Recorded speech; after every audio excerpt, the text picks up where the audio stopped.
Dear viewers, it is I, Imported Cheese, coming at you in, I think, about 20 FPS, whatever my webcam can handle. And I just want to start by thanking all of you for helping us reach 10,000 subscribers. Whoa! Special effects on screen. Ah! Really, thank you. It's kind of hard to do this in a way that doesn't seem, disingenuous and like very, YouTuber-y, but I mean, this is a YouTube video. I just want to once again plagiarize the quote from a mecha video that I used in the community post celebrating 10K to say that it's really hard for me to even like wrap my head around how big of a number 10K is. I mean, rap only has 85% accuracy, so, 15% chance not to comprehend the number. And, the quote from the mecha video I want to use is, say you told a joke to 10 people in a room, and those 10 people laughed. You would feel great. And if those same 10 people came back again to hear you tell another joke, you would feel even better. So multiply that by literally 1,000, and we're sort of getting beyond the realm of what one person can sort of comprehend in terms of like audience size. Really, thank you to each and every one of you who decided to sacrifice 25% of your HP to set up that sub. I really do appreciate it, and I hope that my future content can continue to be worthy of that sub, although I doubt any of you are gonna like move over to that unsubscribe button. It's a lot of work. Don't do it. So, now that I know that I have a loyal, supporting, very attractive audience, I'm sure, it's time for some e-begging. So I've been playing a lot of Game Freak games. So, apparently my Eevee decided to evolve into the most powerful evolution of all, the Patreon. I set up a Patreon. And I'm not a complete monster, so there's gonna be a time code. You can skip this whole spiel. You can go right to the Q&A that you're all here for. But if you don't put this stuff at the beginning of the video, nobody's gonna watch it. So I'm using the tricks here. I set up a Patreon, and I'm gonna start by saying, I don't need your charity, okay? I'm not here for handouts. Which is to say that I am like financially secure. I'm lucky enough to be able to say that. So I don't actually need your money. Please don't feel pressured to make any sort of pledges. I won't be destitute on the streets, unable to make videos if you don't want to join the Patreon. But with the influx of YouTube bucks, it's looking like I might actually be able to transition to YouTubing full-time, which would be like a dream come true. But the YouTube bucks are about as stable in quality as mainline Pokemon games, so having like a solid Patreon base would really help me towards actually making this my full-time occupation, hopefully in the next year. That is not a promise nor a prediction, it's just a wish, okay? I'll be getting 50% of my health back next turn. I think just anytime I say a Pokemon move, I have to go off on a tangent. So I'm just gonna quickly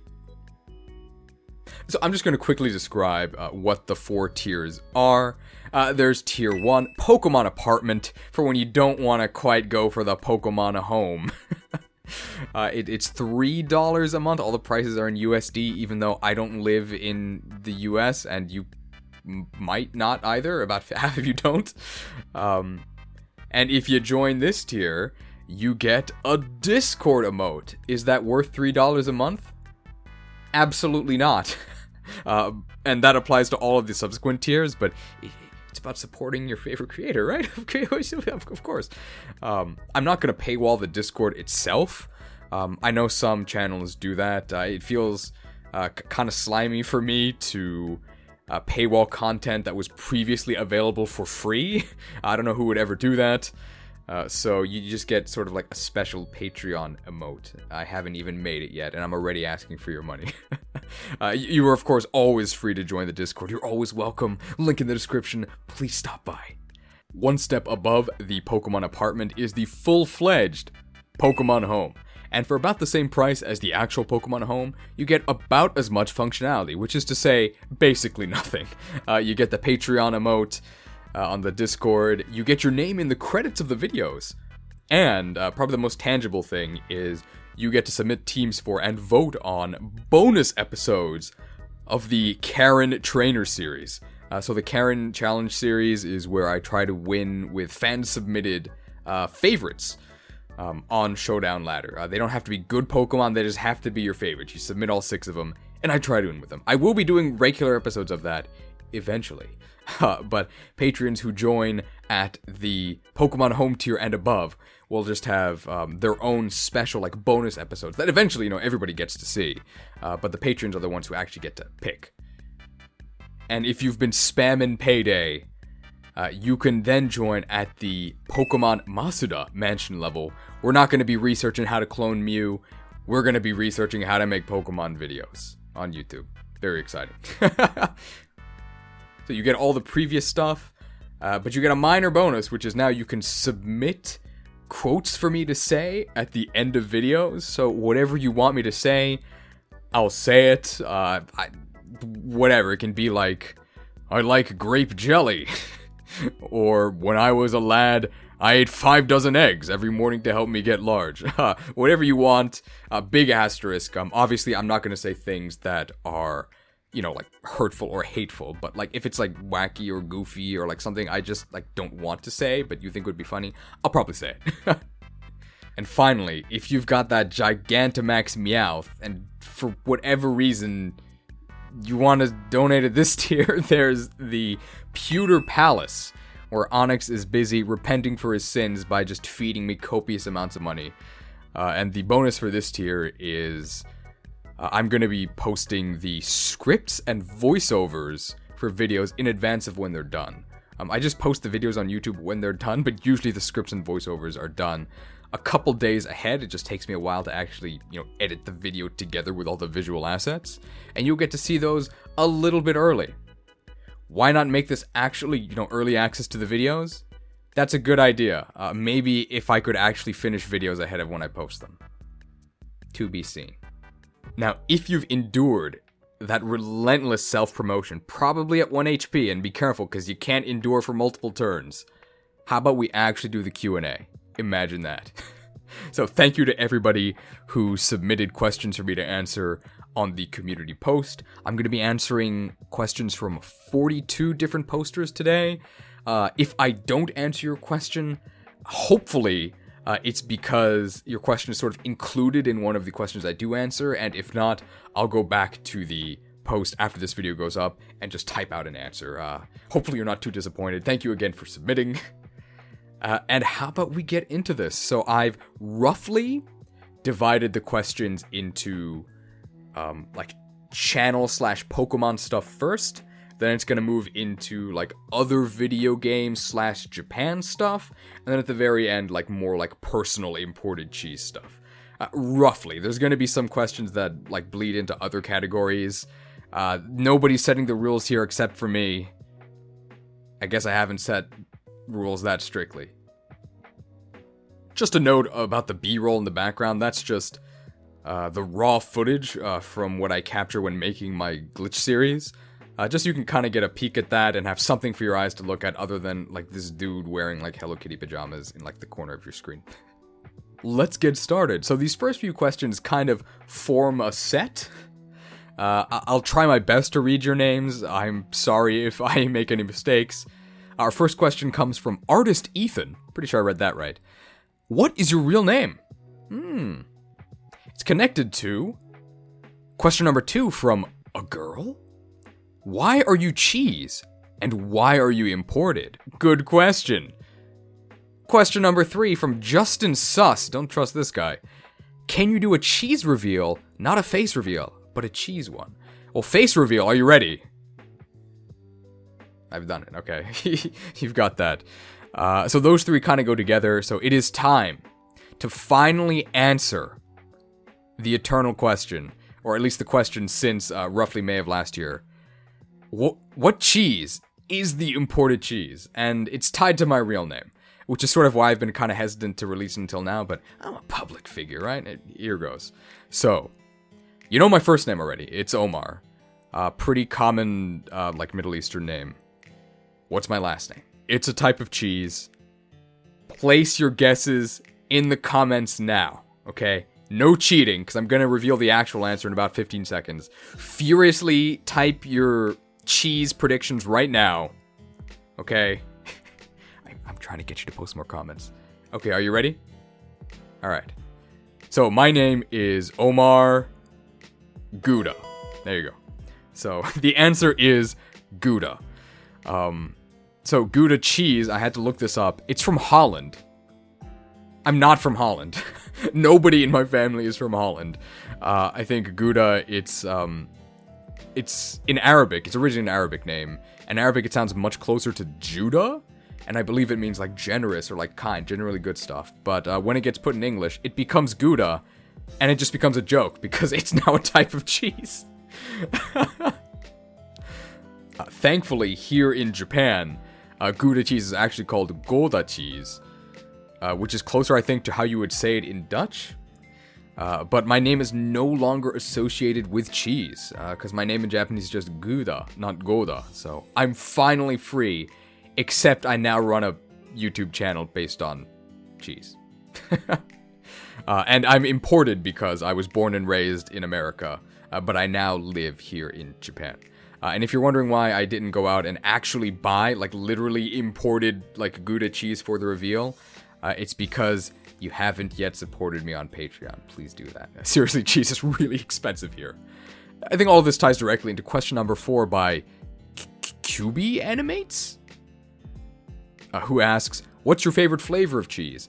And that's very easy to answer because it is actually Gouda. I think it has, like, a really nice smoky flavor that just goes really, really well in, like, grilled cheese. Like, you can't have a good grilled cheese without Gouda. I think Gouda also goes great in sandwiches. I think it goes underused. Put Gouda in more of your sandwiches and other dishes that use cheese. Question number 5 comes to us from username Not Ryo. So, brilliant disguise. They'll never suspect that it's you, Ryo. What is your least favorite cheese? And this is really easy to answer. You can call me a traitor. My least favorite cheese is American. I think it barely qualifies as a cheese. American cheese has exactly one place it belongs, and that is the trash can. You know, actually, I'm gonna go full traitor. If you're actually from England, forgive me. American cheese has one place where it belongs, and that is the bin. It's rubbish. I'm so sorry. There is one, like, American cheese adjacent product that I actually like, and that is Kraft mac and cheese. I actually think Kraft mac and cheese is really good, but that's not so much made with cheese as it is made with the color, like, yellow. I also wrote a play in college where, like, joining Kraft is sort of like a cult initiation, and you're forced into, like, a mandatory dating program called Kraft Singles. I thought that was really funny. I hope you agree. Question number 6 is from I Can't Help It. When did you first heard of Pokemon? How did you get into it? Also, congrats. Thank you. So, my very first Pokemon game was actually Pokemon Red in Japanese. I was like 4. But my aunt, so my mother's younger sister, gave me a copy of Pokemon Red. I couldn't read a single letter. I could barely read English at this point. So I had absolutely no clue what was going on. I think I picked Charmander. I didn't even know, like, which side was which. I had no idea what was happening. But I kind of liked it. I didn't last very long. I don't even think I made it to, like, the first gym. But that was my very first exposure to Pokemon. I think also I was once... so my grandmother is, like, or she is sort of like a TV personality in Japan. A while ago. She doesn't, like, do stuff now. But... I was on Japanese TV, like, a long time ago. I don't have video footage of this, you have to believe me. But one time I was in the, like, waiting room, or I guess more like the holding area for all the little kids. And these, like, snot-nosed Japanese kids, they put in this show called Pokemon. I think it was the episode where Ash catches Caterpie. I remember that much. And I also remember being like, what is this crap? And I took it out and I put in a video of Ultraman, who's sort of like Superman crossed with Godzilla. It's, like, very Japanese. Little did I know that I would become a huge Pokemon fan as soon as I actually played the first English release a year or two later when I was like 5 or 6. And I just, like, got full swept up into Pokemania as it took America by storm in the late 90s, which is when I was a young kid. Number 7 comes to us from Dragon Slayers. What a coincidence, because they ask, what is your favorite starter? Unironically, it's Charizard, who I know isn't a dragon, but his X form is a dragon, and it's not like Game Freak even acknowledges that Mega Charizard Y exists. So canonically, Charizard is now a dragon. I really like Charizard. He was with me from the very beginning, so like I fully admit this is nostalgia talking. But even as a massive Charizard fan, I do wish that Game Freak would cool it with the blatant Charizard favoritism. Notice how I worded that, cool it, because too much. All right. Question number 8 from Mondo Butter. I guess you put those on your Mondo burgers. And welcome to Good Burger, home with the Good Burger. Who is your favorite starter? It's Charizard. That's not from the first gen. Okay. So in this case, I think I'm going to have to go with Mudkip from Gen 3 Hoenn. I think that Mudkip has something for basically everybody. If you're into, the kawaii and the cute, you got Mudkip. Absolutely adorable. If you're into, super awkward stuff, there's 3D Marshtomp. What is this? And if you're into being, overwhelmingly alpha, and just incredibly macho, swole beyond belief, there's Mega Swampert. And of course, in-game, Mudkip is an absolute behemoth. He's completely unstoppable. So if you're like a competitive, min-maxer, Mudkip also gets you there from that point. Mudkip is really, really good. And I think in terms of like in-game and whatnot, he actually like blows Charizard out of the water, I really like Mudkip. Number 9 from Bobby Preston. It's just a normal name. The tier lists were so fun. Wondering what your favorite pseudo-legendary is. Oh, good question. And my answer to this is going to be Tyranitar. I really like Tyranitar.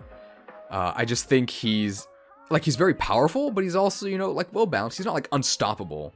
I don't think he was ever oppressive, although, maybe you get kind of tired of seeing Tyranitar in every match. Gen 2 is probably overall my favorite gen. Like, if I had to pick one, I'd probably pick Gen 2. And I remember going to Mount Silver, getting this Larvitar, thinking okay, this thing's gotta evolve. And I've already been betrayed at this point by Dunsparce and Corsola, who never evolved. But I trained this guy up, got a Pupitar, I'm like, okay, he's gotta evolve one more time for sure, right? It's not gonna be a bug, is it? And it's not. It's Tyranitar. This thing's awesome. I also just really like using Tyranitar competitively. I love how durable he is, which is weird, because if you look at the type chart, it's a disaster. Look how many things this guy is weak to. But it doesn't matter, because a sandstorm is raging. And you get that Spit F boost. I love Tyranitar. Question number 10 comes to us from Dunkathan Salt? Who is your favorite Pokemon? And why is it Onix? Alright, buddy. Okay, pal. Sure, bucko, I'll answer this question. Okay, so I'll say... I'll try and give, a good thing about Onix. So, unironically, my serious answer for a good thing about Onix is... For an unevolved Pokemon, it has a very high XP yield, one of the best, so you get a lot of experience points for knocking it out. And because it's so garbage, it's really easy to knock out. So if you ever encounter a wild Onix... or an Onix that another trainer is using, you should be happy, because you're about to get a very nice XP payout for very little effort put in. Yeah. And, I mean, it can evolve into Steelix, who I actually, kind of like. So question number 11 comes to us from Sean Does Stuffs, and he asks, what's your favorite Pokedex entry for a Pokemon? And I think I'm going to have to go with Gen 1 Snorlax. It's not the most crazy entry out there, but I'll read it here right now. So this is from Red and Blue, not Yellow. Very lazy. Just eats and sleeps. As its rotund bulk builds, it becomes steadily more slothful. Pure poetry. I used to be, much heavier when I was a kid. So I used to think of myself as quite the Snorlax, so I really, empathized with this Pokedex entry. And I remember in high school... I don't know why they did this, but they sent to all the parents for, the parent-teacher conferences, this form they had to fill out. It was called a parent brag sheet, and you were supposed to fill out, the good qualities about your kid. And my mom, I don't know if she was joking or not, but she filled out, lazy, always asleep, smelly. It's like, okay. I guess I was trying to emulate Snorlax a little too hard. Question number 12 from ZigZagamer12. Wow, did I plan that? How do you feel about the sudden increase in Zigzagoon fans in your Discord server? Well, everybody is welcome to join. And how do I feel about the increase in Zigzagoon fans? I mean, I don't mind it. I'm just happy that activity on the server is starting to pick up. Hey! Number 13 from Carnelian Snowdrop. Which error in the Pokemon anime do you think is the most egregious? Great word. I would say there's, a lot of real funky stuff, including, like, really weird localization, like the infamous jelly donuts. I think the biggest error, and I think it counts as an error, is there's one scene where Ash is fighting some rando, and this rando commands his scissor to finish off Ash's Pokemon with False Swipe. I think the exact thing he says is, finish it up with False Swipe. Finish it up with False Swipe! Stand your ground, Heracross! We win! And of course, why that's, wrong is literally the only thing that False Swipe cannot do is deal lethal damage. It's the whole point of the move, that it always leaves your opponent at 1 HP. So you literally cannot finish anything up with False Swipe. Question 14 from Saint Giga Movement, or as the Japanese says, Sento Giga Kabushiki Gaisha. It's the Saint Giga, publicly traded company. What is your favorite mythical Pokemon? I think for this one, I'm gonna go with Victini. I'm not the biggest fan of mythical Pokemon overall, mostly because, you can never get them. But I do like how Victini kind of always has this, victory sign. And of course, V-Create does big deeps, and I like seeing big numbers. And it's kind of like an alternate Fire Blast, and Fire Blast is one of my favorite moves, so I'm gonna go with Victini. You didn't ask my least favorite is Manaphy. I don't like Manaphy, it's so boring. 15 comes to us from Icarus Avery. I'm sure we've all joked about modern Pokemon dropping off in quality. Joked? But is there anything you think Game Freak is doing right with the mainline Pokemon games that you'd like to see them keep doing in the future?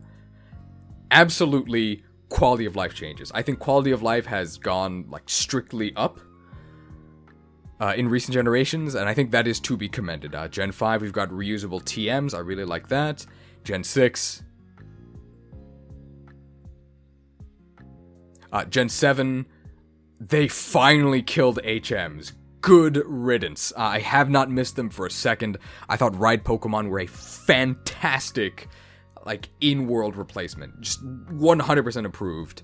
Especially for making Charizard the fly option. And Gen 8 has both, much more transparent, IV mechanics and, ways to change your nature for, setting your Pokemon up for competitive. You can fix IVs with bottle caps. I think that might also have been in Gen 7. And the portable box, which I think was just a fantastic addition. I never want to have to go back to the PC, in a Pokemon Center again. I also even like the party-wide experience share. I just wish it was a little nerfed. So better than the Gen 1 EXP All, which was hot garbage and just made your entire team worthless, but not as strong as the current iteration, where it just makes your entire team, OP. And also, please let me turn it off again. I don't know why it became permanent in Gen 8. That was dumb. Question 16 from Chris Carbow? I hope I said that right. Might be Carba? Chris Carbos. What's the newest Pokemon game you've played that you actually enjoyed playing? I think this might shock some of you. It's not Gen 8. It's actually Gen 7, Sun and Moon. I really enjoyed Sun and Moon. I think once you get past the, agonizing hand-holding in the first, 1 or 2 hours, the game becomes a ton of fun. You have, a really well-fleshed-out world. I think Alola, feels like a fully realized world. It's like a tropical island. You get the kind of revamped gym challenge. They're basically gyms, but there is at least a bit of spice in all of them. I really love the, Fatal Frame Ghost challenge. I thought that was fantastic. It's just that when you get to the, last third of the game, you remember that you're playing a 3D Pokemon game, and the game's clearly, not finished. There's just a bunch of missing stuff, and of course there's absolutely no post-game, except for, a hilarious post-game battle with Guzma at his mom's house where he's just in normal clothes. Hilarious. I really like Team Skull. I thought they were a great departure from the, villain who wants to, like, destroy the world. Although we still kind of got that through the Aether Foundation. Yeah, I really like Gen 7. It was really just Gen 8, like, Dexit, and that whole, like, poop storm. I'd much rather be in a sandstorm. Gen 8 kind of felt like a slap in the face. Like, this is where I think Pokemon really threw in the towel and was like, I mean, you're gonna buy this anyway, right? Here you go. 2 versions, by the way, and DLC. 17 from The Incredible Sushi. What is your favorite Pokemon generation? I think I may have inadvertently answered this earlier when I said Gen 2. I think if I absolutely had to pick one, it would be Gen 2. And I'm really biased because, although I live in Kanto now, and I mean, I grew up in, I did grow up in Unova, like I grew up in New York. My mom's side of the family, they're all from Johto. And most of them, except for my mom, they all still live in Johto. So I'm from Johto. I'm a little bit biased. And I think Johto, the region in the game, is a really great Pokemon interpretation of the Johto region. Whereas the Kanto region is kind of just like, whatever, we needed a place to set the game. Johto actually does feel like the real Johto. You've got like Kyoto, which is like the cultural heart of Japan, reflected in Ecruteak City. You got Goldenrod City paralleling Osaka, which is where all the fun happens. And, everything in the surrounding area. I really like Gen 2. Is Gen 2 my actual favorite to play? Probably not. I think the more modern games are more fun to actually play through, like just mechanically, just because of all the quality of life improvements and like mechanical improvements that have been made over the years with, the physical special split, reusable TMs, all that good stuff. If I had to pick just like one Pokemon game to play forever, and I can only play that one, no prizes for guessing, it's going to be Heart Gold and Soul Silver. So that's a Gen 4 game, that's a remake of Gen 2. That's my final answer. Question number 18 from May X Star. Besides discovering bugs, glitches, what's another thing you enjoy about old Gen 1 Pokemon games, or just Pokemon in general? I think my answer is going to be something that I kind of touched on in my Pokemon is Bad video, and it's that Pokemon really gives you the freedom to construct the team you want, right? When I was a kid, I think this is something all kids experience, something they told us when I was training to be an English teacher. Training, it's like 2 weeks of training. It's that what kids really want is power, right? The ability to choose. Because when you're a kid, you can't do anything, right? You gotta go to bed whenever your parents tell you to. You gotta eat whatever your parents give you. You can't actually buy anything because you don't have any money. But in the world of Pokemon, you can go out and catch the Pokemon you want to, put them on your team, even if they suck. No matter how bad I say they are in my like in-game tier list, I don't actually have any power over you. You have the power. You've always had the power in Pokemon games, and I really appreciate that about the series, which is sort of why I have like extra hatred for like the absurd amount of hand-holding they do in the more recent games. Like, just let me play the game. And of course, just particular to Gen 1, it's not quite the bugs and glitches, but just the jank of everything is just really fun. Question 19 comes to us from Waterdraw. Would you ever be interested in doing Let's Plays or that sort of thing? If so, I'd love to see a Coliseum or XD playthrough, since not a ton of people do those, and they're some of my favorites. Heart. I don't think I'm ever going to be doing, like, vanilla playthroughs of older games. I think there's plenty of other creators who have those already, and I don't think I'd bring enough, like, spice to those runs to make them worth watching or creating. I will be doing, I think, runs of, like, ROM hacks or games that like particularly interest me. So I already did the VR, Fire Red VR missions playthrough. Kind of a bummer about how that one turned out. The Pokemon Fire Emblem hack, Poke Emblem, currently ongoing. I will be putting out more episodes of that. I might do Let's Plays of like new games as they come out, maybe Arceus Legends, especially because that has a Japanese setting. Might be a fun time to do some just like Japanese like reading with everyone. But I don't think I'll be doing playthroughs of older games. Sorry. Maybe like years in the future. If we ever make it to that point. The question actually continues. Anyway, congrats. Love your content. I would literally watch you narrate paint drying. Haha, JK. You joke. But little do you know, I'm going to be streaming on Twitch. Paint dry stream. Alright, it's gonna be intense, okay? I'll just give you a quick preview. It's been 2 hours since the application of the first coat, and it looks like we are now going in for the second coat. And what's this? He's not going for white, he's going for eggshell beige. This is a meta shakeup the likes of which we have not seen in the paint drying meta in decades. How will this pan out? Wait and find out. Emphasis on wait. I'm not actually doing a paint drying stream. Question 20 comes to us from Devil's Ruin. I'd love to see a demonstration of gold and silver or yellow glitches. Any plans to do showcases for those when you're done with green? This is very straightforward. The answer is yes. Once we get through green, not sure when that will be. It'll probably be, I think, at least a year. There's a lot of stuff to do. Question number 21 comes to us from Ju-C? I think that's how you read that. Are you able to program a game with less bugs than Pokemon Green? To me, it seems that anyone who can program can. I will admit that no, I cannot. I know we like to, have a go at Gen 1 because it is absolute spaghetti beneath the hood.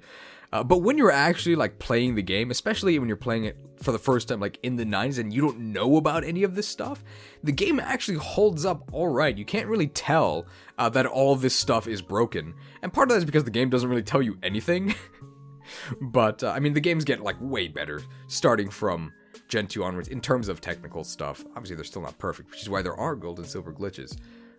But I think Gen 1, we make fun of the spaghetti, but in the end, it's still delicious. Question number 21 from Abby Smith, another normal name. What's your favorite Pokemon spin-off game? Which spin-off series would you like to see more of? So the answers to these are connected. I'd say my favorite Pokemon spin-off game is going to be... You might be able to see this coming based on the ongoing Let's Play series. My favorite Pokemon spin-off game is probably Pokemon Conquest. I got this game as I was going into college, and why talk to, friends or, real people when you could conquer the Pokemon version of feudal Japan? I did have a lot of Tauros meat, that is to say beef, with that game. Mostly, movement is really clunky. If you have a bad movement score, you're just not going anywhere. And Charizard had a bad movement score. And also, each Pokemon only has one move. You can't choose that move. It's locked for the species, and if the move sucks, the Pokemon is just unusable. And some moves are way better than others. I think, Darmanitan has Fire Blast, which is massive. It actually hits in the Fire Blast shape. And Charizard has Flamethrower, which is good, but it just hits in a straight line. I would like to see Pokemon Conquest 2. And I think we've kind of gotten that through, Poke Emblem. It is very similar to Fire Emblem, and I think so far the creator of Pokemon has done a great job. Look forward to more episodes of that. 22, Nojachi _ asks, do you by any chance have Pokemon plushies? And if there is multiple, which one is the biggest / tallest? I do have 3 Pokemon plushies, not very many. I have this Gengar. It's really old. It's probably older than some of you watching this. I have a Zubat plushie somewhere. I can't find it. I mean, imagine being unable to find Zubat. Normally he finds you, right? Also a really old plushie. And then I have this much newer Torchic plushie, which has appeared in some videos before. And I just bought this a couple months ago at the Pokemon Center here in Tokyo. I like Torchic, but I should have gotten a Mudkip plushie. And the Torchic one is also the largest one. It's not very big, as you can see. Number 23 comes to us from C. Jetson. Do you have a favorite Pokemon movie? Yes, that would be... I haven't seen all of them, but of the ones I've seen, definitely the third movie, Mystery of the Unknown. I thought it was pretty cool. I think it has a scene where Phanpy wrecks Brock's Onix, always nice to see. And, of course, has Entei saying that real cool line, if that is what you wish. And it has Charizard in it, of course. I thought it was a pretty good movie. But it also might have been because I was 9 years old. Expanding on that, what non-Pokemon movies / shows do you enjoy? I've definitely alluded to it on the channel before, but I really like Attack on Titan. That's definitely my favorite. In terms of live-action stuff, there's a live-action series. I think it's completed here in Japan. It's called Yusha Yoshihiko to Mao no Shiro. which I think is the Hero Yoshiko and the Demon King's Castle. It's like a Dragon Quest parody. I really like it. You don't even have to have played Dragon Quest to appreciate it. You just have to be familiar with RPGs, which if you're watching this video, you probably are. I'd recommend checking that out. You can probably find a version with subtitles. Question 24 comes to us from Ken Penders. I guess this question isn't pending, because he did post it. Did you do a challenge in Pokemon Green just to flex your web status?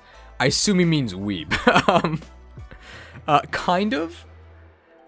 There is a gameplay reason to actually do Green over the Western release, and that's because Green Blizzard is extra broken. It has a 30% chance to freeze, and freeze is endless in Gen 1, so it's basically a free one-hit KO move stapled onto your 90 percent accurate, 120 base power attack. But I also thought, going into the run, that maybe there might not be that much to talk about in a run whose entire premise is brain-dead gameplay, so I thought that doing a Japanese version might give me more to talk about, and I think it worked out. Question 25 from Pikachu Sweetie. What's something you'd like to see done in a Pokemon game, whether it be a new one or a fan-made hack? Pokemon Fire Emblem. It exists. Poke Emblem. Let's playing together. That is my genuine answer to this question. I'm really thrilled that Pokemon exists. I think this is the third time I said in this video. This is fine. Search this hack up. It's by, I think his name is Vasily. He's in the comments of the first two parts, so support him somehow. Play the game. I think it's fantastic, at least what I've played of it so far. Relentless chilling for this. Question 26 from Kill Will Volume 2. You can kill Will very easily if you just use dark types. Why is James from Team Rocket the best character on the show? I'd say one, because I think his voice is really cool. I didn't really notice that when I was a kid, but listening to it now, man, he's got a really cool voice. He's also, much kinder than you'd expect, a villain to be. I guess you could call Team Rocket villains, but aside from constantly trying to steal Pikachu, James is a really kind and considerate trainer towards his own Pokemon. And he has this hilarious scene in the episode where they go into his backstory, how he used to be from a very wealthy family, but he chose to lead his own life. And he has this story where apparently he died. Very sad story, except he's telling you the story of how he died, so obviously something's up. Question 27 comes to us from Ray. Quaza? What's your favorite type of content to make, Edit? I think my favorite type of content to make is probably the glitch series. I really do enjoy doing these really heavily edited, sort of just showcase videos, but they do take a lot of mental effort, just to get off the ground. So I do take a while to recover from them, which is why in between I do all of these low to mid effort videos like this one. Thanks for watching. Question 28 is actually a whole series of questions by Bithal Ranjit. Like the Pokemon League's Elite Four and Champions, I have some questions, Trainer Omar. That's me. What other games do you play besides Pokemon, and what's your favorite from those? So as you might have been able to guess, I really like JRPGs, RPGs in general. Particularly MMORPGs, although I can't really play them now just because of time constraints. I really liked World of Warcraft. Wow. I played a Paladin and a Death Knight. And I also really liked Final Fantasy XIV. I played up to Stormbringers. I had a great time. And sort of connected to those, I'd say my favorite single-player game would be Xenoblade Chronicles, because it's basically a single-player MMORPG stuffed with a bunch of really stupid, really fun JRPG tropes. If you haven't played Xenoblade Chronicles and you like JRPGs, I would highly recommend it. I can definitely see why some people don't like the sort of hotkey-based combat that these games have. But for me, I really enjoyed it. It's kind of like a puzzle, when am I going to use this move? And you sort of set it up to see, big numbers on screen. I really like that. And of course, backslash! That was terrible.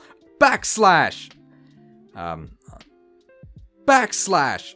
It's kind of late. I don't want to cause too much of a disturbance. Next question in this series. What's your favorite game out of all the titles released under the Pokemon title? All of them including spin-offs? It's probably Heart Gold and Soul Silver, yeah. Next, how did you get into anime? And what are your faves, aside from JoJo and AOT? So I don't actually think I'm like a hardcore anime fan. Like, I do like anime, but it's not like in my spare time I watch a bunch of anime. It's basically my friends will say, hey, there's a cool anime you should watch, and then I'll watch it. And so far those have been Attack on Titan, which I would actually consider myself like a proactive fan of. I will actually seek that out. Attack on Titan, there's, as you said, JoJo. I do like JoJo. There's, I'm blanking on the English name.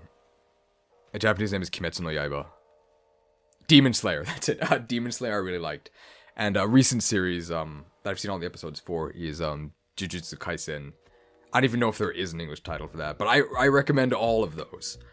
And just to go a little bit deeper into my favorite anime, Attack on Titan, I'll just say my favorite scene. If you haven't seen Attack on Titan, please go watch it. Even if you're not a huge anime fan, I think you'll enjoy it. It is pretty tropey, but I think it has merits outside of that. My favorite scene from Attack on Titan, if you've seen Attack on Titan, I know you'll agree because everybody agrees it's the best scene. I'll give you the spoiler-free Pokemon-themed version. Raichu, yarunda na, ima, koko de! I can't be too loud because it is kind of... And finally, how does it feel getting to 10k subs? What subscriber milestone are you now aiming for? 25k? 50k? I'm gonna say... Sun and Moon's the limit. Sky. I messed that up. Sky's the limit, but I think I would be really ecstatic with 50k. I think 50k and like a substantial Patreon base is maybe where I might consider like quitting my job.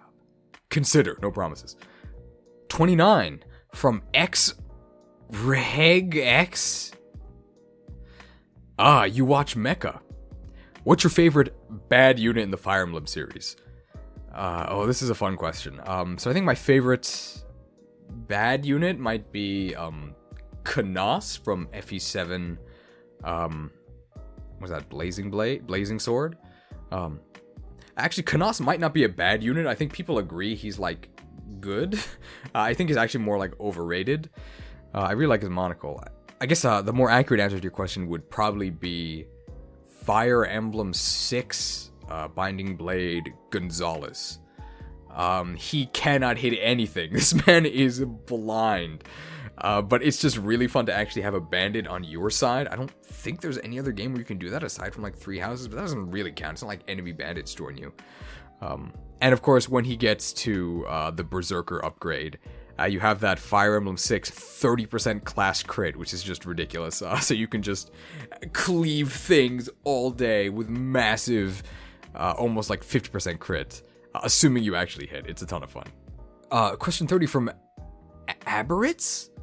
What's your favorite Game Boy Advance Fire Emblem crit animation? Ooh. So I think it's got to go either to the... Nothing personnel, kid.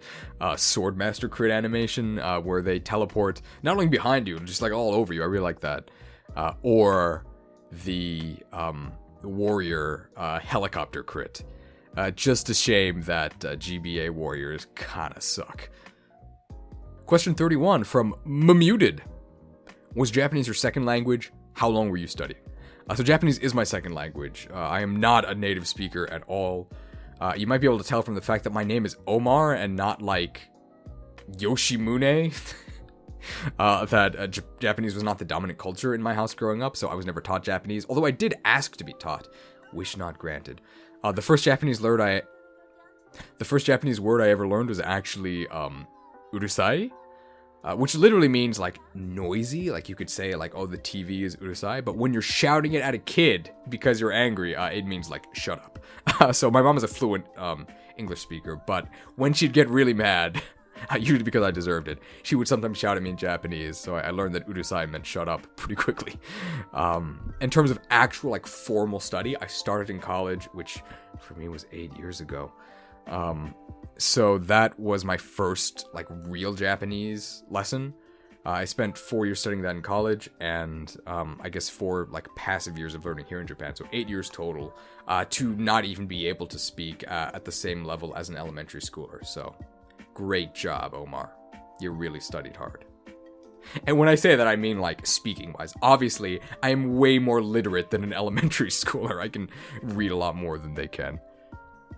Question 32 from Tails19935. Since you live in Japan and understand both Japanese and English, when you play new games or old, do you choose to play them in your native tongue or choose Japanese? So I usually, because I'm playing games to just like have fun, I usually actually play them in English. Unless there's a specific reason that I want to play them in Japanese. So I'll play games that I've already completed in English, in Japanese for like the extra practice.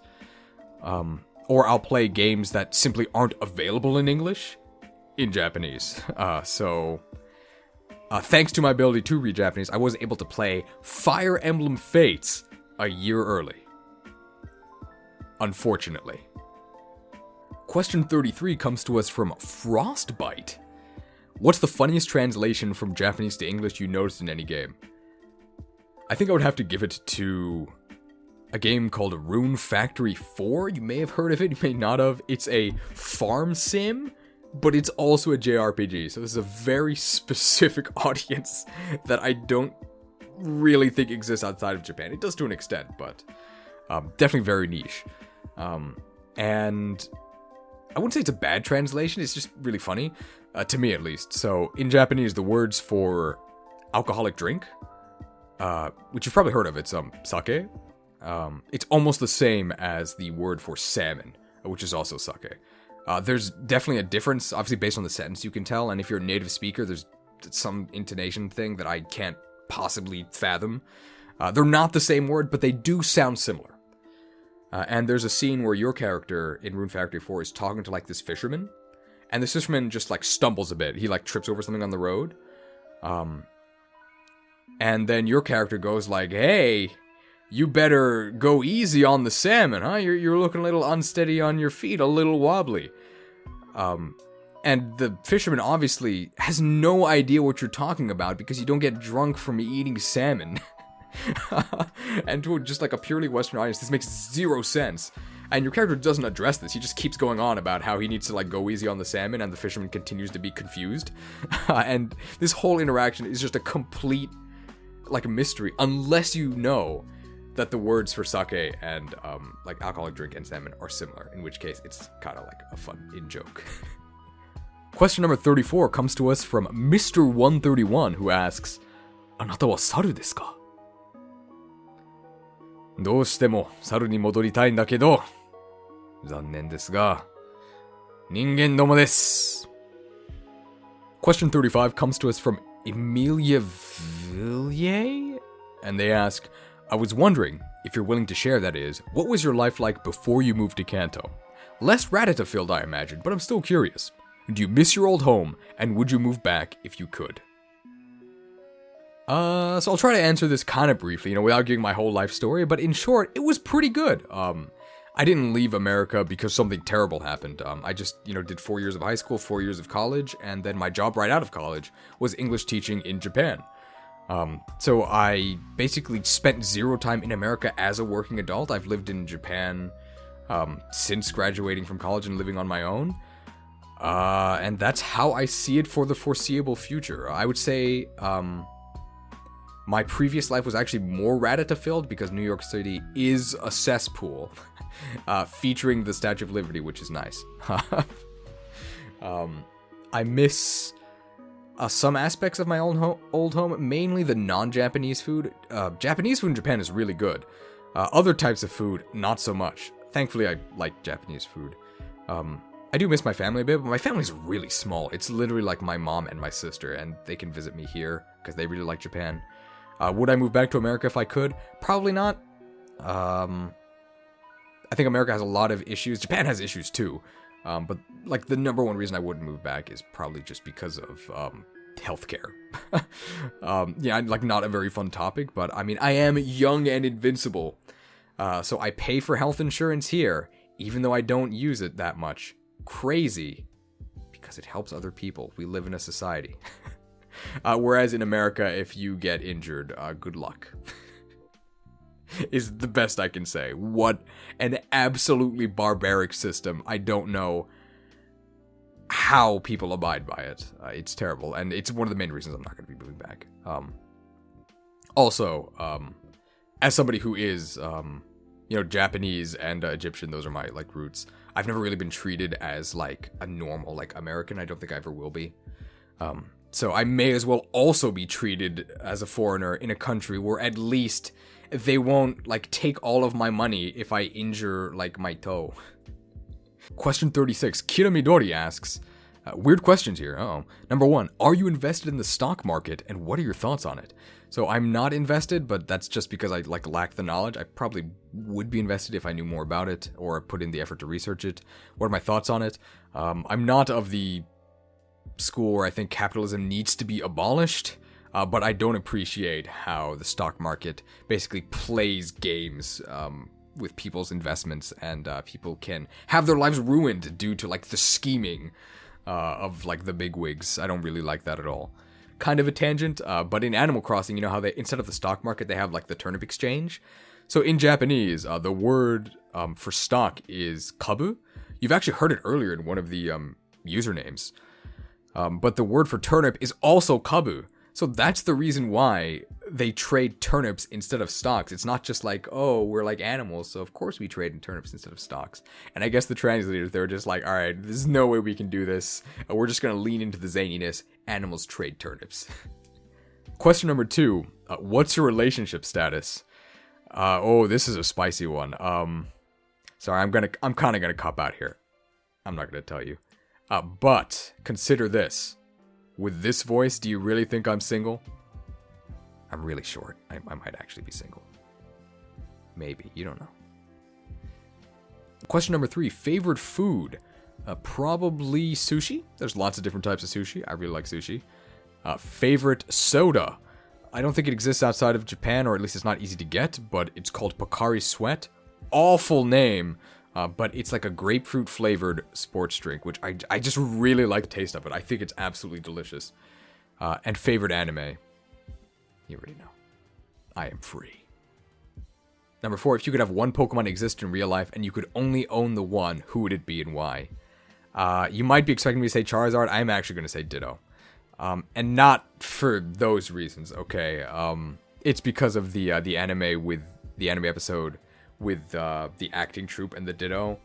I did used to study theater, so I think it'd be really fun to be able to act alongside a Ditto, and you could also do a bunch of cool stuff with a Pokemon that can transform into anything. I just think it's a cool concept. It'd be a lot of fun to have in real life. Thank you for my whole slew of questions. You're welcome. 37, Adrian. What did you study in college? So I think I kind of ended up answering this. But to concretely answer, I studied Japanese and I studied theater. Definitely 2 subjects every parent dreams that their kid goes to college to study, because they will certainly lead to fulfilling careers. I went to Williams College, and if you've never heard of that, I don't blame you, because it's really tiny.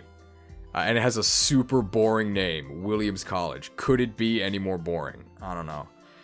But it was founded by a dude with a really cool first name, Ephraim. That's a good unit. Way better than Erica. The Fire Emblem Erica. Okay, nothing's better than the Pokemon Erica. His name was Ephraim Williams. Founded the college, and our mascot is a shiny purple Miltank. Very cool. Go Ephs. If there are any Ephs in the comments, let me know. 38 from Bored Player. Trans rights? How dare you? People always ask about trans rights. Nobody ever asks about trans lefts. Hopefully that joke wasn't too edgy. Basically, I am maximum soy-pilled. If something involves more rights for a marginalized populace, I am probably in favor of it. And that's not because I'm altruistic, it's because you might have noticed I am also minority, so I want all the rights, and I want other people to also have rights. Number 39 by FICO is here. How do you divide apples by oranges? My teachers said it was impossible, but I believe you can. I think your teachers might be right on this one. But I mean, if you believe you can, don't let me stop you. Question number 40 comes to us from Kim. And they ask, are you buff?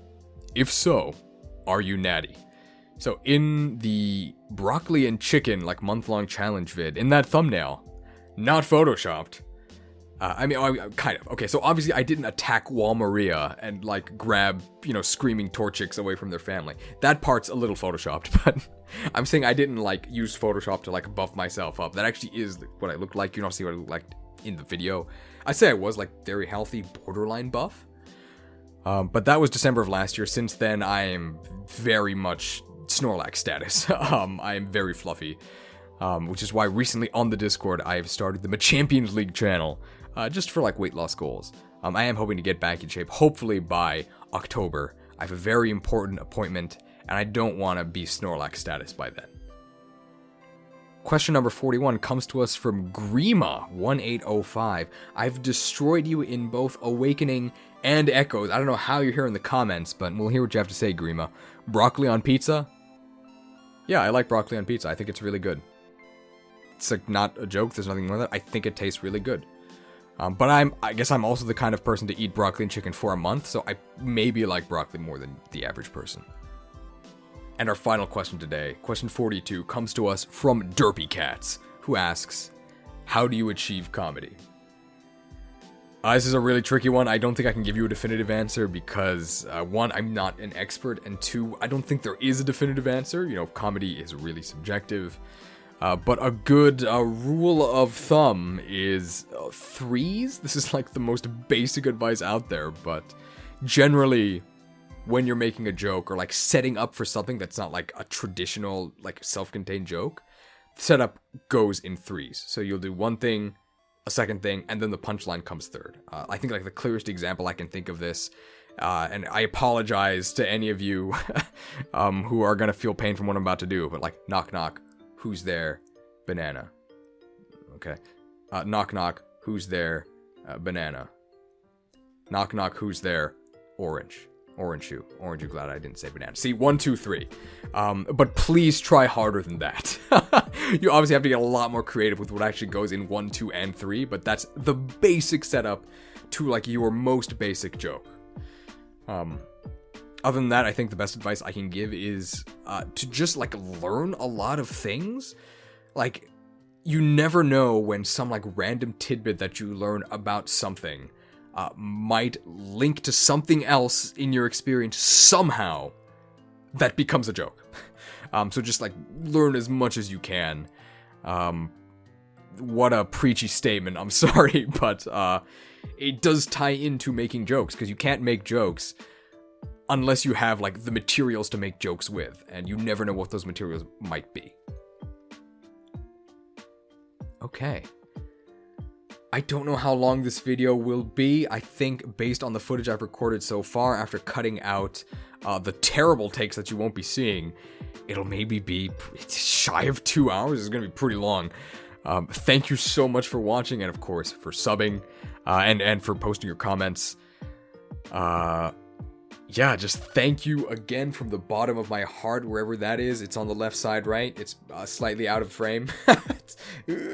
Thank you so much for your support. And I will hopefully see you in the next video, which will not be a Q&A. It'll be a real video. Most likely, either another episode of the Karen Challenge or the Poke Emblem playthrough, but don't hold me to either of those, please, okay? You don't have enough badges to control me. I do what I want. You don't do what you want, though. You're gonna support me on Patreon. I'm just kind of like wiggling in place as my hand moves over to stop the recording. I've clearly lost control of this. Thanks for watching. There should be an end screen right now. Okay, goodbye.